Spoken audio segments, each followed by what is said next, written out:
You already went live, man? Yeah, I'm live right now. I bet.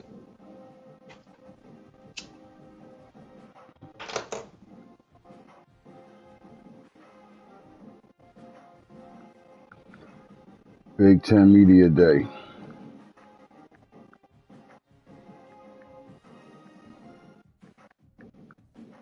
Interviews. OSU Coach Tone.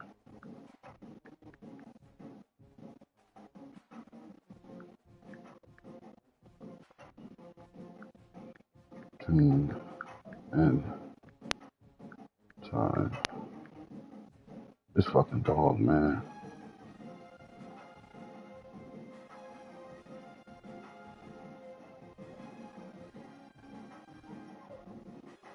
Go the fuck downstairs. Get the fuck out of here. Shut up. Come on, man. Damn.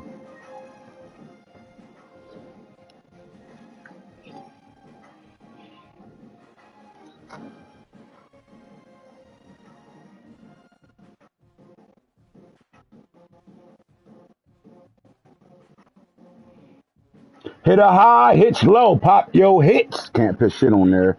Talking about some change the percentage. Let me hear something, Tony. Let me see if we got you live on a mic, hot mic.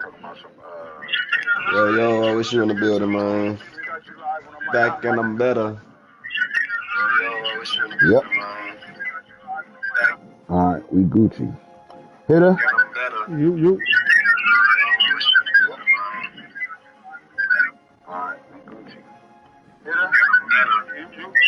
Perfect.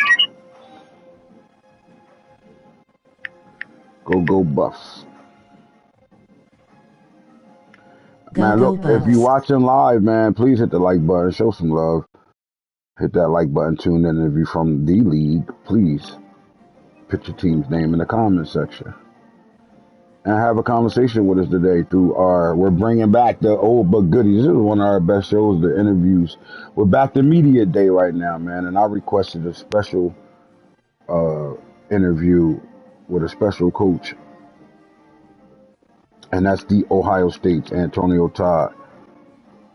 Cal Golden Bears. If y'all got questions for the Ohio State coach, please put them in the comment section and we will read them and let him answer your questions. All questions. Let's go. And we are 100% honest today. No trolling. We keeping everything a being bug bizzle. Don't want to no other way, man. One thing I will say, man, we got a coach, no matter what the circumstances is, going to stand on business. Like, we're going to get into this Ohio State conversation, and those that are in the league, please pay attention. We are going to advance soon. We were supposed to advance at 6 o'clock. Hitter's going to hit it really soon while we're in the middle of this show, and get the week 1 football. We also looking for follow-up interviews. Who else got the balls and the kahunas to get on No Diddy, to get on here and talk their shit? Pop your hit with Hit 'em High, Hit 'em Low, the podcast, man. We got a few podcast shows right now. I'm actually the co-host. I'll be running things for right now, but I'm the co-host of the Hitman Holler situation right now. What's up? Back and better. B. Murray, how you doing, man? Hit that like button for me, my boy. How was the off season to you, big guy? All right, when it comes down to college football, face with tears of joy. Nah, y'all ain't back. Who ain't back? Who ain't back? He talking this shit already. Who ain't back? Is he talking to you, Tone? Yeah, man, he probably talking to me. Ah, shit. I don't know where the fuck Florida State coach went, but boy, let me DM him personally. You better send them players over, cuz I'm kind of tired. I've been working for the last 3 days. Sheesh. All right, the 2033 Heisman Trophy. Clemson. Early Heisman favorites, right? The way too early Heisman conversation. They got Drew May. I think Drew May and Akeem Johnson from Washington. It's crazy that he never transferred out. Are the 2 quarterbacks on here that actually have some real good footage and film behind them and stats behind them. Drew May is on his 3rd season starting with North Carolina. Akeem Johnson in the same boat. So I would say they're the early favorites. Julian Lewis played a lot last year, but not. He had 4 starts last year, actually, for Colorado, but he's taken over from Jaden Wade, who went in first round in this last year's draft, 2032's draft. We do got a receiver on the list, and Dexter Beckner. He was a freshman last year. He balled out for Penn State. Penn State got all the way to the semifinals, and a part of that was the quarterback play and this receiver, Dexter Beckner. So we should see. A lot of people say he got that Percy Harvin type spirit, the way he played the game. He can do a little bit of everything, running back, receiver, all that. So we'll see. And then how about DJ Warfel? Man, Tennessee went on a run of quarterbacks, top quarterbacks, and then Clemson took that title. But this was one of them, right? DJ Warfel did not like the fit in at Tennessee, transferred out, had to sit behind of a stud that I thought he should have been starting over in a sense for Oregon last year. Oregon had a failed season, fired their coach, and hired a new coach. And now DJ Warfel, Danny Warfel, the Florida State legend at quarterback, his son is now in his last year of college football, his last year of eligibility, looking not only to try to win a Heisman, but to bring Oregon back to relevance. Tone, before we get into talking about the Ohio State program, you know the coach that took this program over. Do you feel like he'll bring them back? And all honesty, I feel like he can shake some things up. Maybe bring Oregon back to what we known for them doing. I feel like he can take on the challenge. Like, we want to see UCLA. Oregon as one of the top programs in the country, right? Where they consistently playing for Big 10 championships and making the playoffs. And that's what the AD and the president was looking for when they made this hire. Some people say it was a controversial hire. I thought it was I think it was a pretty good hire. I think I the think it was resume me kind of too. speaks for itself. I think it does too. Um, and it comes down to resources, man. If you could get a bigger program, better program, and you got that Nike machine behind you, you should better bring in the type of players you want. And I think that would tell a little bit more than it was telling at NC State. Although he did a good job sitting in front of boosters and talking to the guys that matter to help make that North Carolina State program shake a little bit. They just had a big time quarterback hit the transfer portal when he left and didn't follow his coach. How do you think? Like out of all the kids that follow Coach Kemp to I know it's Big Dave, but his coach is Coach Kemp to Oregon, the quarterback, the coaches didn't follow him. Was you surprised about that? Definitely a little surprised. When I seen him in the portal, I like, ain't this your old quarterback? And I was really kind of surprised. You think it's a little beef or something there. Yeah, because you figure Warford is a senior and that quarterback was a freshman. So, like, now he's on the Alabama roster, sitting and waiting his turn, which is weird. Like, I would have rather go with my coach, sit behind a guy for a year, or even battle for the starting job. Who was to say DJ Warford would have won that job over the coaches? That's crazy. But he said he went to Alabama, man. He's love it over there. We'll see how all that go. But this is not about the SEC or any other team. This is about the Big 10 and the Ohio State Buckeyes. Um, all right, but this is the Heisman list, and then we'll get into our interview. Drew May, Julian Lewis, Aki Johnson, Dexter Beckner, and DJ Wolfle. Tone or matter of fact, hit. I'll ask you this. Usually, when the league start and we go into week 1, we always see the early favorite Heisman guys, and by the time we get to the Heisman vote, most of those guys that's on this list right now are not going to be on the list when it comes down to choosing who's your Heisman winner of 2033. Do you see any of these guys remaining on this list and will be walking across the stage uh, in New York at the end of the season as one of the 5 candidates to win the Heisman Trophy? Do you see any of these guys on the list being that, or you think it'll be a totally different 5? Now I see a few that might be able to stick around. Drew May has a legitimate shot. Julian Lewis, Dexter Buckner depends on how his schedule goes. You know that Big 10 is a tough conference. Mm-hmm. Uh, Johnson might fall off. DJ Warfel, he also has a legitimate shot. So I see 4 to 5. we might have someone else to take Johnson's spot by week 2. I could see that. I could see Drew May more than anybody. I think Drew May is in his third season under that Coach Falk system, and I think it's his time for him to like really uh, step into that last name, right? His brother doing great things in New England for the Patriots, but Drew trying to make his own name, and they're a household name in North Carolina, whether it's basketball or football with the May family. So I would like to see May take that next step. However, he's going to have to do it without his backfield mate and Natron Means the second, who actually went to the NFL last year. He said, "I'm not coming back. I'm going to the league." So they got a new backfield and some new pieces on that offense, but he's the glue. So we'll see how that goes. Julian Lewis is coming into a situation where he's super familiar with the go-go. He's played a ton of football for him already. And, he got a lot of the same weapons still surrounding him. So I think he's in a good spot. Akeem Johnson, we don't know the coach. It's a computer team. We don't think that his numbers would be significant enough to stay in that battle.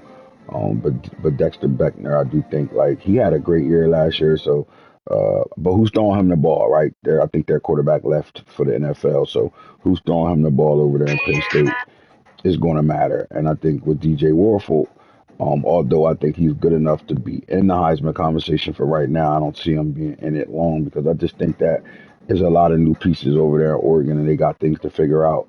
I'm not saying he can't be there at the end, but I don't see it at the end.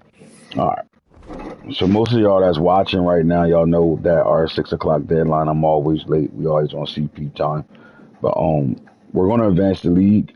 Hitter's going to hit the league right now, and we're going to week 0 from week 0 to week 1. No Spiller is crazy.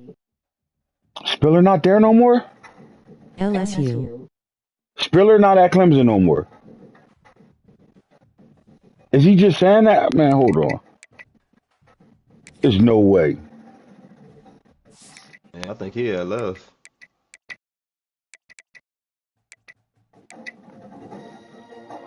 Nah, he right here.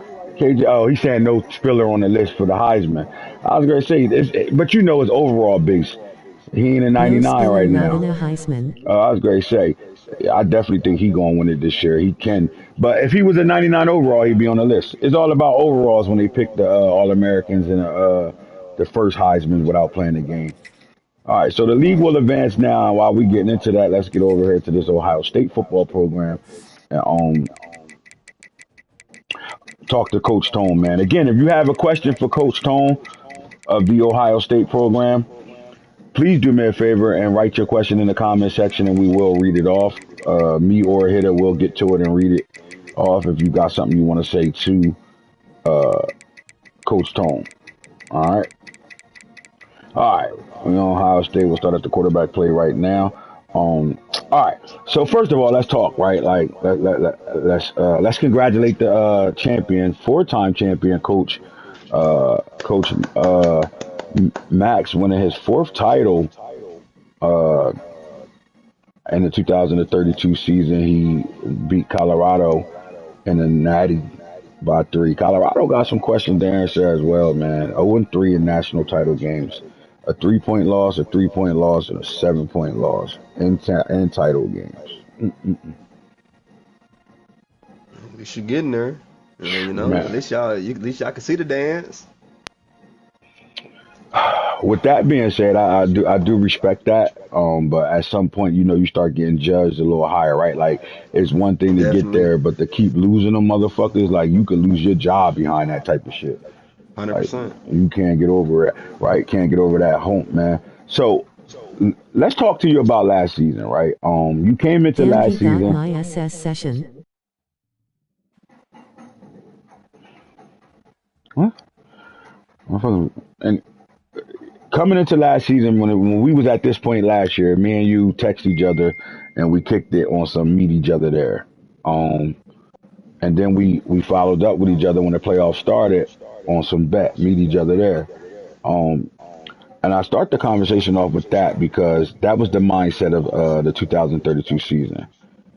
Not saying it was championship or bust, but it was let's get there, right? Like, and we both had that mindset. We both tried to hold each other accountable for that. Um, but when you sum up the 2032 season, talk to me about as a head coach, like when the next season started, you have the meeting with your coaching staff that remains, and the players that's coming in. When y'all had your first team meeting, and y'all sum up last year's season and what y'all want to improve on. Talk to me about the part that y'all talked about of last year's season, right? Because how do you view it? Was it a failure? Was it some? Did you overcome a lot of things and just fell short? Like, explain to me what you saying to your football team that came back this year that played on that team last year. Man, we really just we was honest with the guys, man. We told them that's not the Ohio State standard with what happened last year. We was lacking some type of swagger. You feel me? We actually fired our strength and conditioning coach and brought in somebody, with a little more Mm, to themselves, trying to, so we could bring some light back, to Ohio. So mm-hmm. that's really all it was, I mean, we heard some little chatter. I think we was kind of down. Cause doing the same thing over and over again. You know what they say, it's insanity. So, Right. I think we needed that season. I think that was probably like one of our worst or seasons we done had. So, I Mm-hmm. mean, I think we kind of needed take a step back. We see some new coaches coming in. Taking over some good programs. Some good coaches. So, I think it's time to lock in. I think we kind of trying to find our swagger. I really think that's about all. When I look at it, I look at it Indiana. in a two-parter, right? Like the way I looked at your season, I looked at it as early. Uh, what's the word I want to look for? You ran through some challenges early, right? Right. And then you fought back through those challenges, right? And then you got yourself right back to the dance, right? So it's success in that, right? Being able to lace your boots back up and get right back to it. You kind of had that mentality last year until your last game played, where a big time game was a hell of a matchup. Things happen. Hell of a That game, yeah, bad clock management. and that's the part where we want to get at. Like at some point, you start, you can hit the portal, you can bring in the right players, all that. But like, what what accountability do you hold your offensive coordinator and your defensive coordinator? Because this is where, uh, when you look at the way you lost last year, it was exactly that clock management, right? Not doing the right things at the end of that ball game. And who does that fall on? The head coach, the offensive coordinator, because it's really more offensively than defensively. So, so what was that talk like between head coach and OC? Yeah, so I mean, if you remember the game, I mean, it was like the last 2 minutes, 2:20, something like that left on the clock. So I mean, we was debating because we didn't want to take a tackle for loss because we knew that's just something we was used to doing, and we got to get that mindset out the window. That's probably what put us in that position thinking like that. So Hmm. we tried to pass the ball so we can get a quick first down. And I mean, it didn't go that way. Pick, and I mean, so I think it falls more on the head coach. I mean, head coach, being stuck in his old ways. That's what I think, or the old past or what happened. I think that's where the flashbacks or something kick in big moments. But I think we're trying to get that out the window. Now, when we talk to the, your social media team and like the fan base and the guys that are like people for Ohio State and Ohio, and a lot of them saying that, you as the head coach, they would like to see you in more of a CEO role and allow your OC and DCs to do their thing, where you just overlook everything but allow them to do their things. They felt like you you placed yourself in moments that you got to allow your coordinators to grow up in those moments and be them, and you kind of overshadowed them. Now, will you take that type of role, or this is your football team, and at the end of the day, you're gonna do it the way you want it done? It's my football team, and I want things done the way I want things done.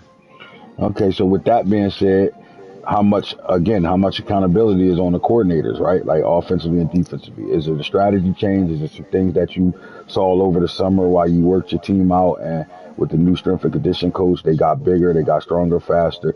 You also, got to see your OCs in the spring game and your DC in the spring game. What, what new energy do you feel like this coaching staff can bring to this Ohio State Buckeye football program to take them to that next level? Oh man, I mean, I think they can bring the right energy we need. I mean, why not? I mean, like I say, we looking at the league.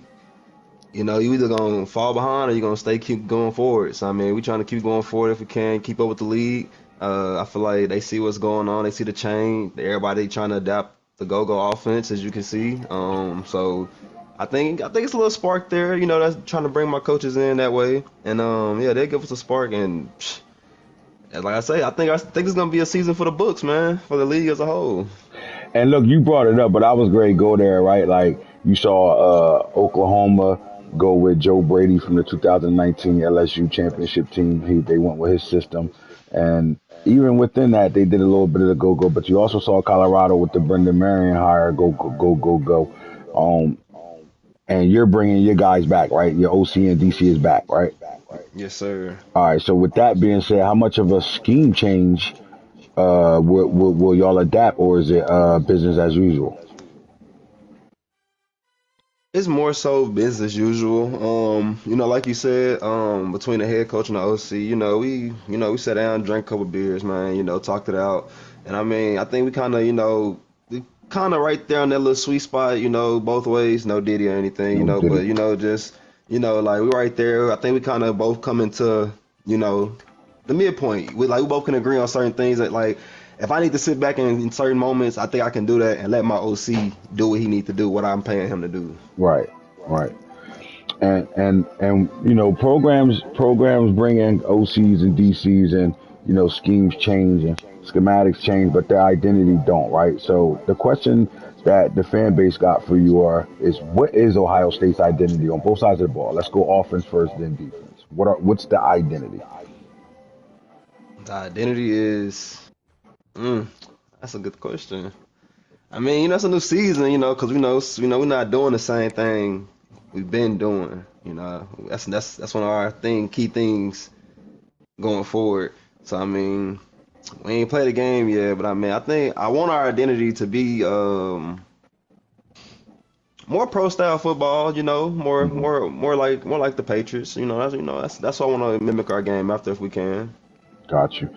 So when I look at this program, right, y'all turned the keys over to your sophomore sensation and Carson Jones. Um, many thought that he should have been a starter last year.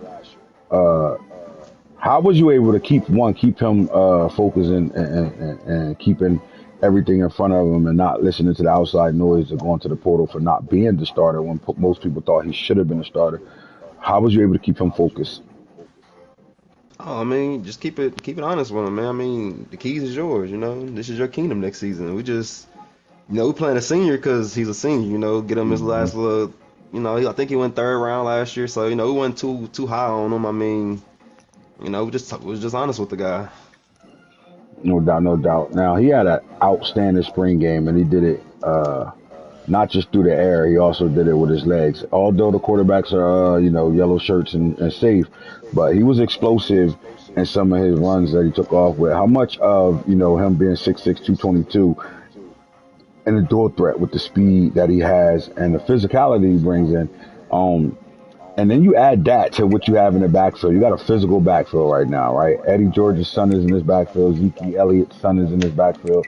And y'all just brought in one of the top running backs in the country coming into this 2033 season, and Barry Ezekiel, who's going to me, I think is going to be a monster for your program. But like y'all got a physical football team when it comes down to your backfield, right? Right. And Carson Jones adds to that, right? Like that Cam Newton feel. How much are y'all leaning on that, right? Like, 'cause some would say, and that 2 minute drive against Duke, if you leaned on the run game, you win the ball game. Simple. So how much is that a lesson learned, and that we will see that this year, like right where Ohio State is one of the top rushing teams in the country? Can we see that, or is that something that y'all harping, like telling your players, telling your team, or just staying balanced? I mean, we're more staying balanced. I mean, if we can have a top rusher, we'll take it. I mean, I think we have the backfield to do it this year. I don't think Ohio State really ever had three running backs, honestly, that could play any moment. So Hmm. this is the first for us, and I think we're ready for it. No doubt, no doubt. All right. when it comes down to football, the up front is going to matter, right? What you got going on your lines, the scrimmage, right? So we're going to skip the receivers and tight ends, and we're going to go into the offensive line. Pace Jr. is back. Like, you got guys, right? Like, you got ones and twos for the most part. Now, your line was young last year, and they got a year older, a year experience. How much is that going to help this football team going forward, and just knowing that a lot of these young boys are a year experience now and is ready to go? It's gonna go far, man. Cause we also brought in, I want to say, two seniors, two transfer seniors. So I mean, I think pairing them up with two good guys, two vets. I think it's gonna be pretty good.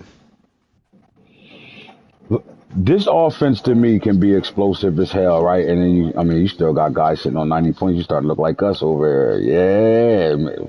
Get them right. Turn them fucking yellow to purple. Let's go. Hit that motherfucking the Raiders and look at those shits and couple of little upgrades and then use the rest on them physical. Let's get it. Nah, but there's a lot. All right, there's a lot of questions in Ohio State, right? But one of the biggest noises is the fan base is split on the state of the program. What would you tell those people that think that uh, you took this team as far as they could actually go? What do you say to those fans? Be patient. A change gonna come, and I mean, if you stick with the ride, it's gonna be great at the end. Get greater later. That's all I can say. If you're I off the mean, bandwagon, stay off the bandwagon. Simple as that. simple as that. So what should we expect from the 2033 Buckeyes roster? Like what should your fan base expect this year for when it comes down to y'all program? Should the I, fan I, base expect or I'll coaches expect? I'll re-ask that question, right? Like it's going to be the fans know that this team is always a playoff team, and the coaches know that, right? The fans Right. want this team to go to a national title game, right? Um, so I guess knowing that, right, and knowing that's the ultimate goal for everybody, but knowing that and looking at your roster this year, how do you feel about being able to meet the goals you set for your program? 100% this year, man. Like I say, we're going in here free spirited this season. Just balance, good football. I think 100%. I think we can do some big things this season. Now, teams that usually go far and win ball games are player-led football teams. So I'm gonna ask you for two on offense and two on defense. When you see the leadership of your football players, what guys get that title that you know are going to keep the team focused and doing the right things? Two offensive players, two defensive players. To offense, my first, I'm gonna go. Of course, I'm going Harrison, the wide receiver. He's been here since the Jit. And I mean, without him, I mean, I feel like our receiving core is, not our receiving core. Second person, I'm going right tackle, Folk, born and Okay. raised here with us. Like you say, sitting on 90 points. We just waiting. I mean, he been here through it all last 4 seasons. I mean, he know what's expected. He knows so it's time for a change. I feel like defense. Let's see, man. Got a lot of guys on defense. I'm gonna go Todd. I'm gonna go, Hmm. my little cousin. We're going him just because he came in with a spunk as a freshman, played a little bit, and I think he brings that energy for the linebackers and for the defense as a whole, getting them in the right positions and everything. And that last guy, I'll probably go Mr. Willie himself at corner. Mm-mm. I was gonna He's say, been here. DBU is Ohio State. You stay getting them guys when they come out in that secondary um, Take over there. Look, you got the program recruiting at a high level, and that's never stopped, right? Like you get the players in. Um, you have the support of your boosters and all that. Um, what's the like? How do you achieve the ultimate goal, right? Like when I asked Coach Prime this, it's you can't keep, it's you lose close games. Eventually, you start winning those close games, right? Um, Right. And you've been out, you going out the same way, right? Like you going out with last drive situations, right? So we call that close losses. Um, what is it going to take for to get over the hump? Like as a coach, what can you do with your players to tell or get them locked in to the point where they start winning those type of games? I mean, like we say, man, we don't think it was ever the players. We think it was just the coach himself getting in the way. And like I said, we're gonna try to take a step back in those moments, let the OC be the OC, and see if that's way. It was never the player. I think it was more scheme wise. I mean, I'm gonna Hmm. say that. And I mean, like I say, just step back, let the OC do his job, and I mean, see what happens, man. Cause I mean, we never done it. In the Right. last 8 seasons, we never done it. We always go with our first mind, and we're gonna go with it. So we're gonna step back and Hmm. see, and just see if something change. It's almost like you go for the gusto and it's going to be is either just going to work or it's not, and it just haven't been working.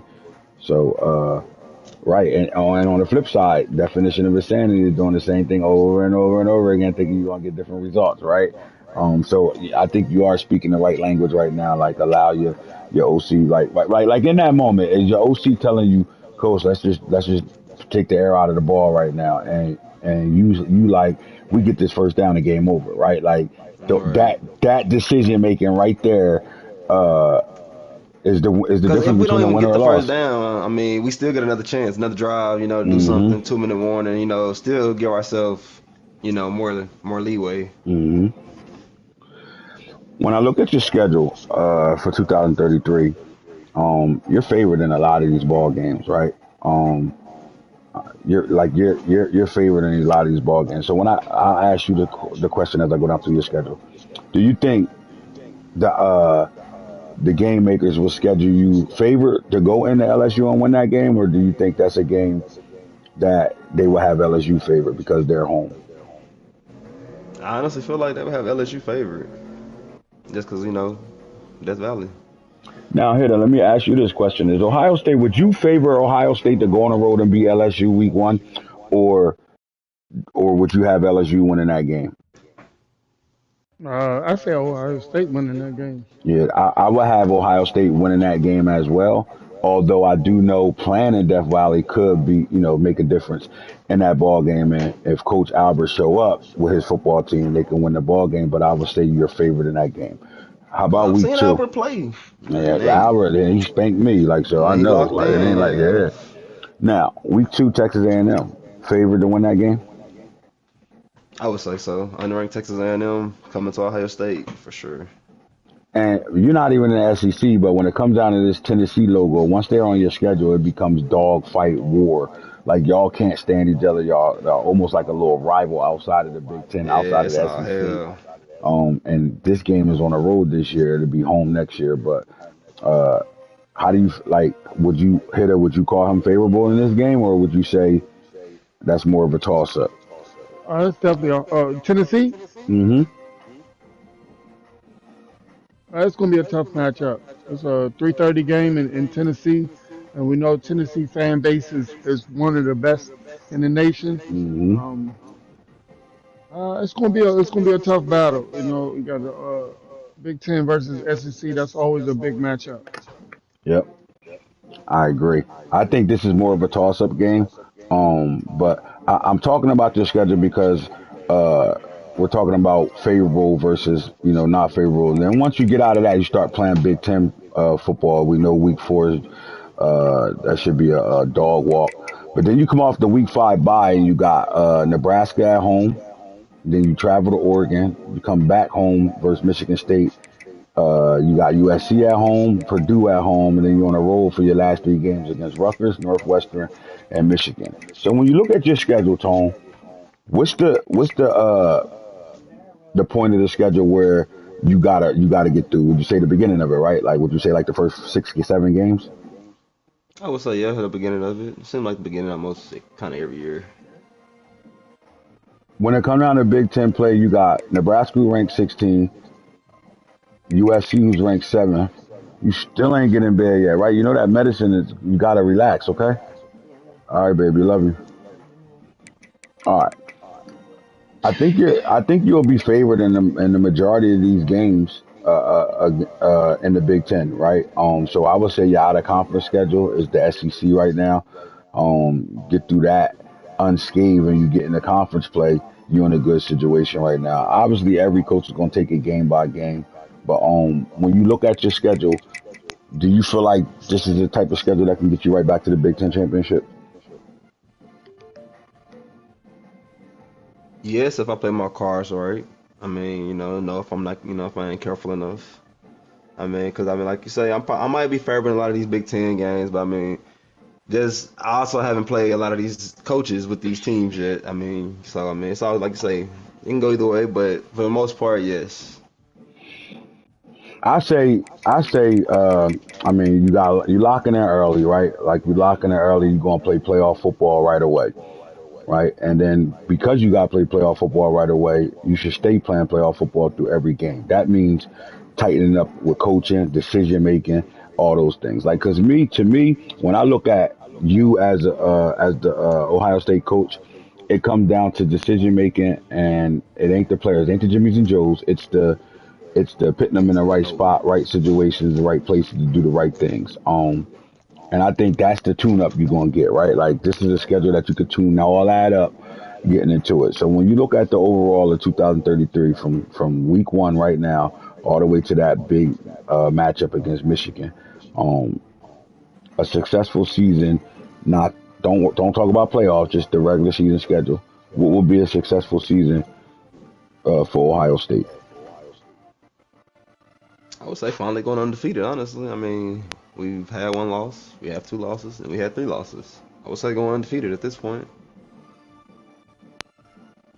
Got you. Now you made a good statement earlier in the interview. You talked about strength and conditioning and how y'all got rid of y'all strength and conditioning trainer. How much, uh, like we saw it during the spring game, but like how much hiring that new strength and conditioning coach have you felt that effect on your football team? Like looking at their body type, you know how much conditioning they in right now, and how much they're ready to go into this week one game. Do you feel like that was the right decision and that is working out for you thus far? Oh, 100%, man. I mean, seeing guys add on extra 10, 20 pounds, pure muscle, I mean, I think we're pretty much ready. I mean, we got a 6'6" QB. I mean, who can say that? 220 Hmm. benching, like, who can say Squat that? So, yeah, I five think that was a fifty. great move. And I mean, helped out. He bring the energy, he bring the work ethic, guys ready to come to work every day. We love it. And it's crazy because we talked about scheming, but like how much does that play a part in him being in that camp? Like how much Auburn film did you watch during Cam Newton's run to be able to put this same your quarterback that has the same body type in those situations, right? Where you almost a walking first down if it's anything third and three, fourth and two, anything like that. You know this guy physically can get it done. So how much does that go into your scheme this year? Well over, at least, I mean, 50%. I mean, if you know, you know. I mean, his legs are gonna get used. We can't wait to see how he move and runs. Well, we already know how he runs, but versus SEC play, I guess you want Right. to say. See how he holds up. He's a tough guy. I mean, like you said, he should have been a starter last year, but I mean, we're just waiting. Gelling them all together, and I think this is his year.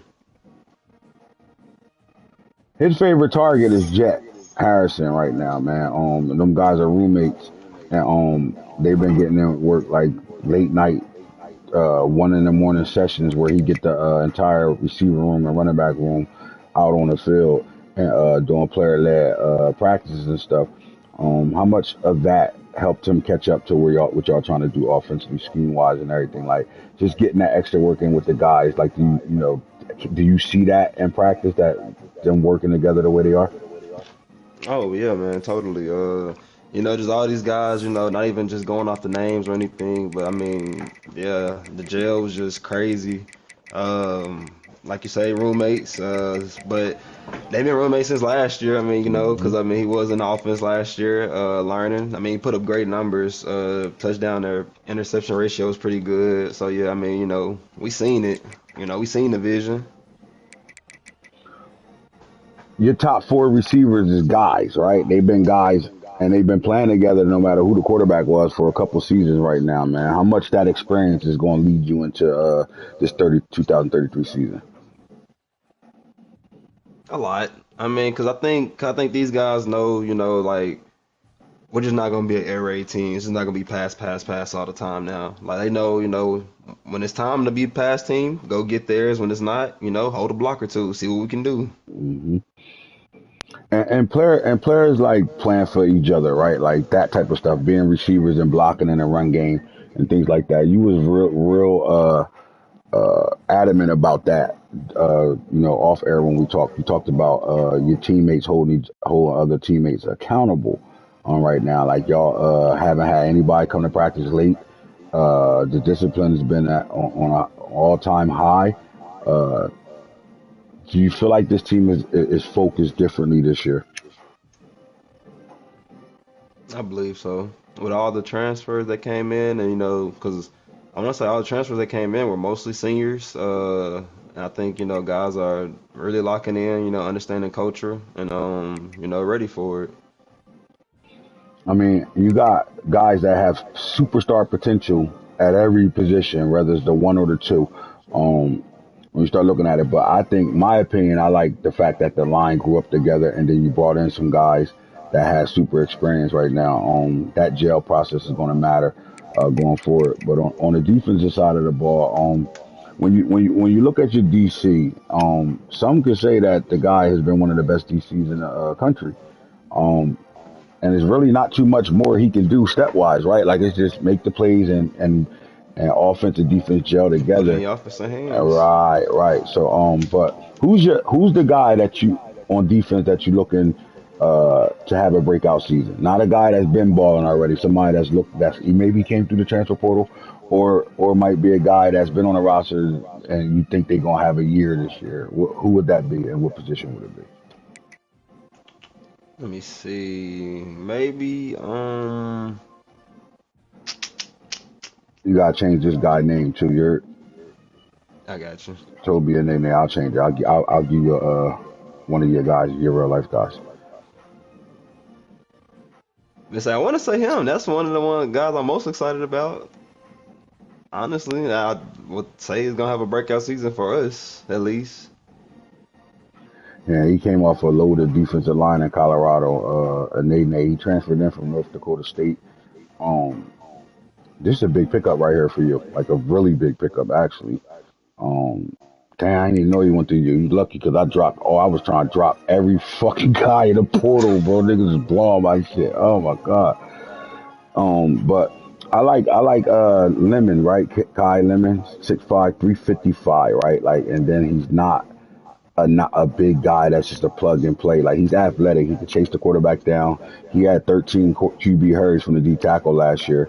Um, just talk about what you need out of them, and like they're seniors, right? These guys are coming in and they have the experience right now. Like, and and I know, you go through first 5 weeks. USC. By the time you get to week 6, 7, you start to really see your team start showing who they are. But then in the playoffs, that upperclassman shit matters, right? Um, when you playing with experience in the playoffs, I think it take you to the next level. And last year, y'all was kind of young in the playoffs.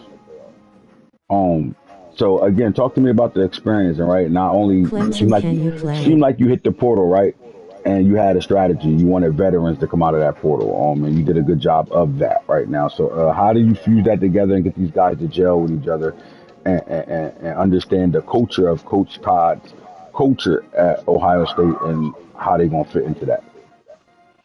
All right, and I mean, most all the guys that came in came from winning programs, top tier, Got you. where we want to be, Hmm. So they brought that mindset along with our past, without our past mindset, but with our new what we going to now. So you get me, you feel me? So it was Hmm. just more so like it's more so like everything just really falling in place. I feel like I just honestly how I feel. Like you say, I mean, I'm getting the best of both worlds, getting vets from other teams, plus the guys that's jailed here and know our culture and know what we want. So that's how I feel. Osefa Satelli, where he come from? That nigga dog. Penn State, still in them. I had a brother like that. I got him the fuck up out of there. I like what I'm looking at the defense, and again, when you could go 2 or 3 deep and see some of these young guys on stars. Remember your star guys for me, all right? You, Your young boys, for later. Um, man, again, all right. So let's start. Let's end this with some tough questions right now. You seen the chat, right? All last season, you heard the chat. You heard the guys that talk in the chat talking in the chat right now. Um, those that don't believe, right? Like you had guys that, and I'll say, like you had the Oklahoma coach that was picking you for like the first few seasons of taking that. It's his turn. It's his turn. It's his turn. And then you you saw, know, that's love. That's love. You know, right. that's love. But Say that. when you get that love and then like it don't happen and they start to go the other way on you, how does that make you feel as a coach? Honestly, Honestly, man, I can't be mad at them because I mean, you can only pick me for so many times. I mean, if I keep failing you, I'm losing. Now I'm losing your money because I mean, we got the betting slips in here and everything now. So hmm now I'm losing the money, and so I mean, I can't be mad at them. At the same time, I just know, when we win, just don't be like, oh, I used to go for you, like but I I knew you stopped. was going to do it. Secretly I was still rooting for you. Nah, stay on our It's side, cool. I mean, I understand, but bro. You had a good class. Jabu Rangabu coming in the league. Yeah, you had a nice one. You stay getting the corners though. All right, Tone. So 2033 LSU is the first game of the year, man. What's the conversation for your football team as y'all travel in the Baton Rouge to take on Death Valley? The crowd, 100,000 on your neck, man. and a quarterback that's really getting his first start uh, of his career. Honestly, how do you keep him composed and ready to play on a role in a big time matchup like that? Honestly, man, we just telling him, don't be scared to change the play. If you hmm if you don't feel good, if you don't feel comfortable, if it's too loud, do what you gotta do. Change the play. Don't be scared. Have fun with it, and do what you've been doing. You've been doing it for 2 years now. Listen, Year. you got three guys in that backfield that could tote that rock right now, man. How vital is it for those guys to be getting so between the three of them? Do you not see a world where Ohio State could be running the ball 25 to 30 times a game? Definitely. And I mean, that's low key one of our goals, but that's what we hoping. Got you. All right, last message. One to the fans and then one to the haters. To the fans that wanna that but still believe in Coach Todd and his Ohio State program, right? Again, top tier recruiting is still going on, and you're still one of the top coaches in this league right now. To the fans, a question was, uh, being in the playoffs majority of your career as the Ohio State coach, how how pressing is it to not get to the national championship?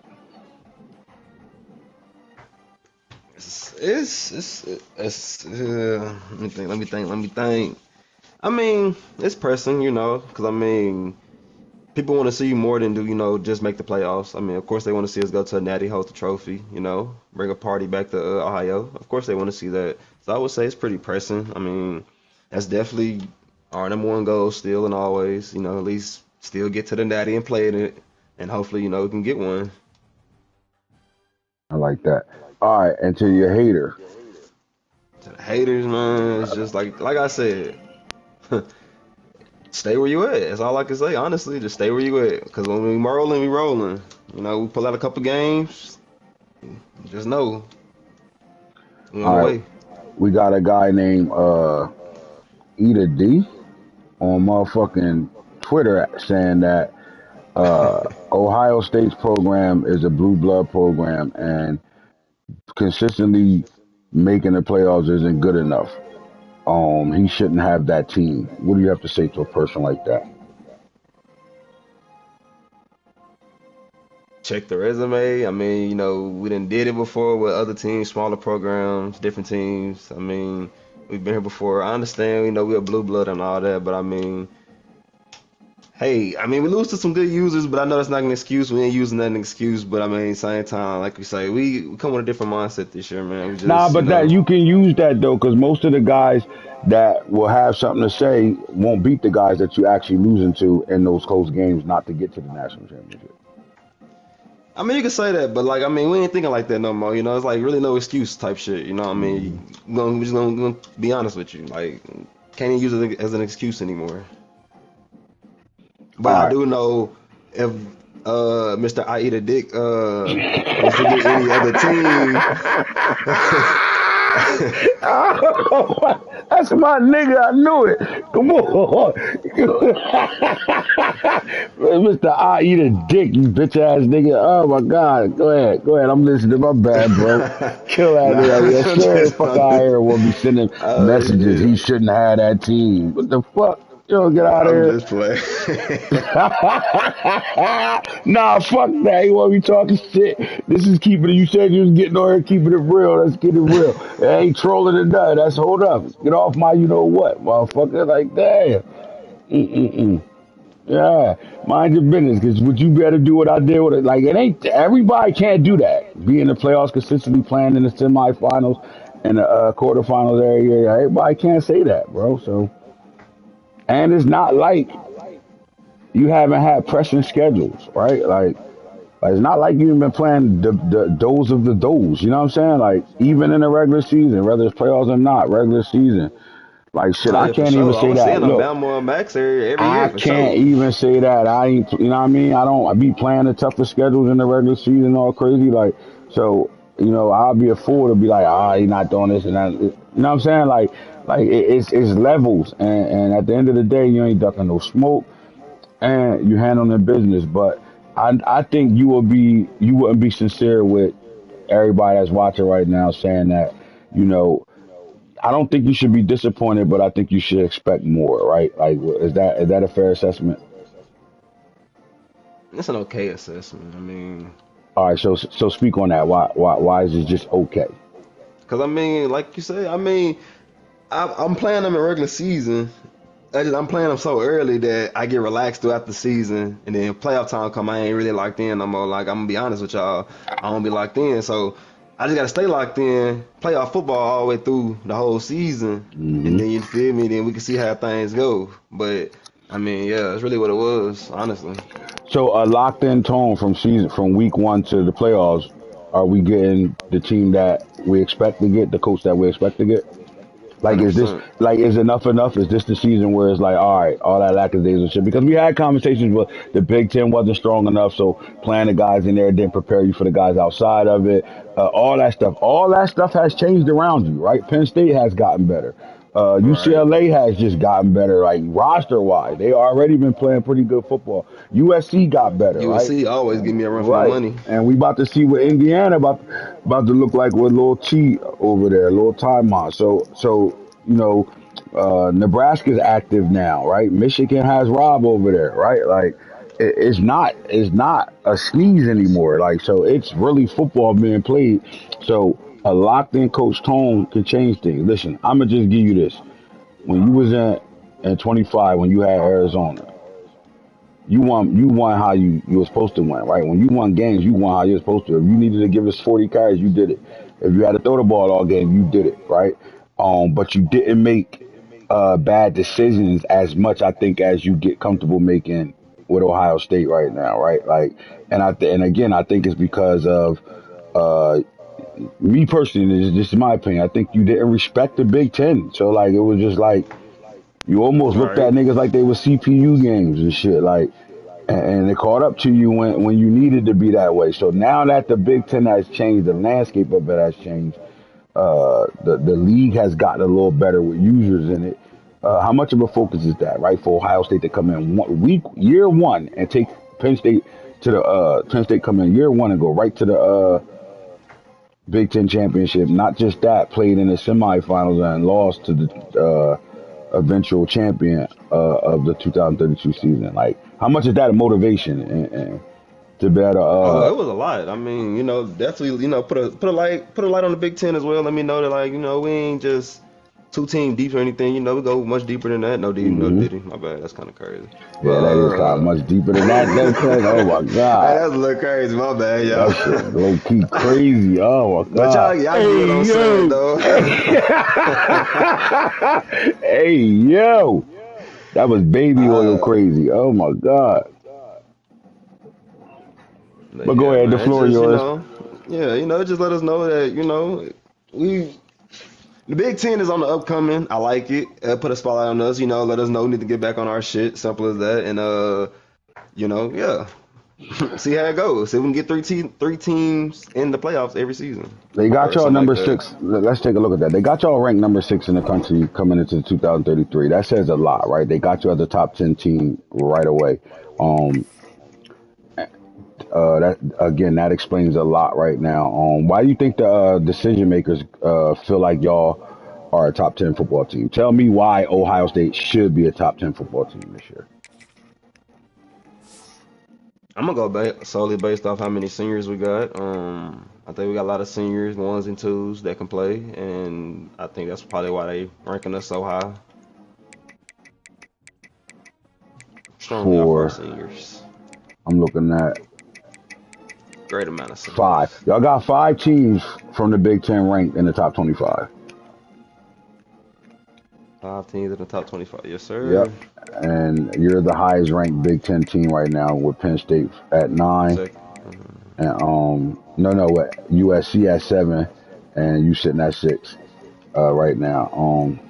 That game was a big game last year, the USC Ohio State matchup. How much are you looking forward to that matchup this year? Oh, a lot. I actually like playing USC. Pretty good user right there. I ain't gonna say pretty good user, but I like what he do on defense. That shit, it's fun. The home v home is back on with you in Tennessee right now. How much are you looking forward to that game?